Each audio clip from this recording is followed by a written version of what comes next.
Did you tell Rick Studrawa, Kevin Wilson, that you wanted out of this offensive line when you kind of took over from the standpoint of attitude, et cetera? Not that they weren't doing that before.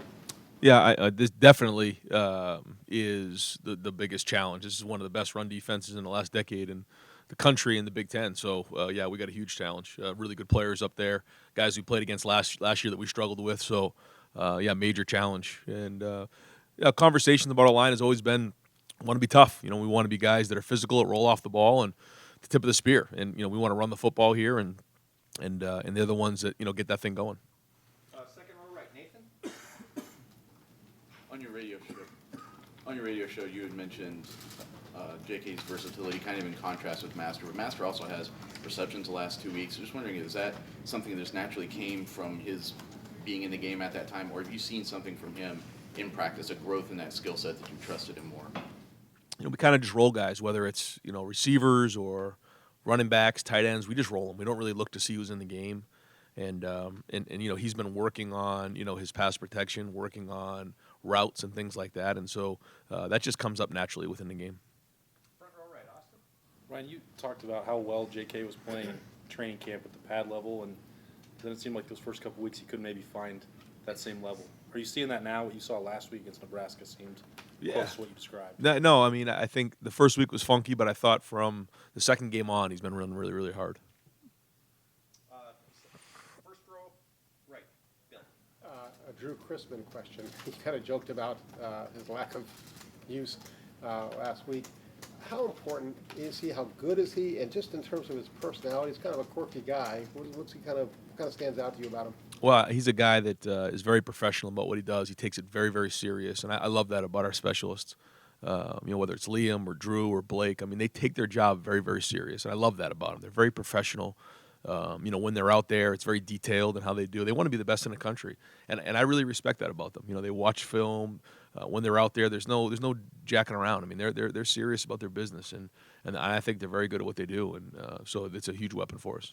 Front row middle, Dave from 24/7. Ryan, you mentioned during camp that one of your concerns was finding a number 2 tailback, a legit number 2 tailback. When did the light kind of come on for Master? I know Master was banged up, so I'm sure that was part of it. But when do you think the light kind of came on for him? I think it was when he started practicing, and we saw him take the next step that we were hoping to see in practice, and then had to translate to the game. And in the Indiana game, he kind of popped for us, and that was like, okay, here we go. Can we sustain it? And so far, he's doing that. And so, first thing he's got to do is take care of the ball, and once he does that, everything else is falling in line. Second row left, Bruce. I want to go back to your answer about Master and JK. You said you don't really keep track of who's in the game. You roll guys. I mean, that's a testament to your depth. It's not always the way it is everywhere.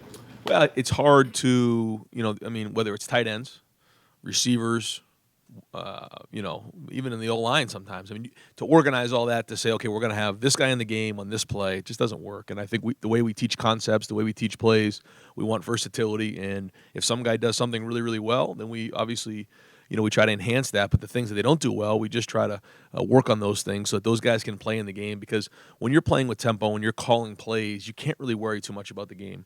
Is it game ready? Is the play game ready? And are those players ready to go play in a game? Are they at starter level? If they are, then let's put them in the game and let's go play. Second row right, Dan. Ryan, the Big Ten announced yesterday that it was suspending a Nebraska defensive lineman for something that happened in the first quarter of last week's game. Just was wondering what happened from your vantage point there, and is that something you were involved in bringing to the Big Ten's attention? I mean, on a weekly basis, we call plays in and talk to those guys about different penalties or different things that we see. So nothing out of the ordinary from us. And yeah, there was some things that were going on after the whistle on that play, and the Big Ten made their decision, and so we obviously support that. Fourth row middle, Lori. Coach, a lot of your players have talked about the thing being special about this team is their camaraderie. What role does the coaching staff play in establishing that? Well, I think it starts with the coaching staff to begin with. I think that the chemistry of the coaching staff has to be, really tight, and then it goes from there. But it's something that we've been pounding right from last January, is that if you want to have a great team, there has to be that respect for each other, that love for each other, and love from player to player and then player to coach. And I think that's the ultimate motivator.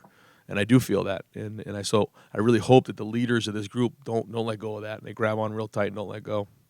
I think last question, row, fifth row right, Bill.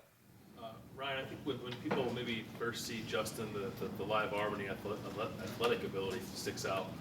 When you first started working with him, what impressed you about the way he just thought through the game and the way that his mind worked? Couldn't really get a feel for that too much until we started playing games and being able to put concepts on the field. I do think that in the spring he did a good job of learning the offense quickly. But now that we're into the season, he's taking game plan plays that maybe he knew that week, and he could put them on the field pretty quickly and at a pretty high level.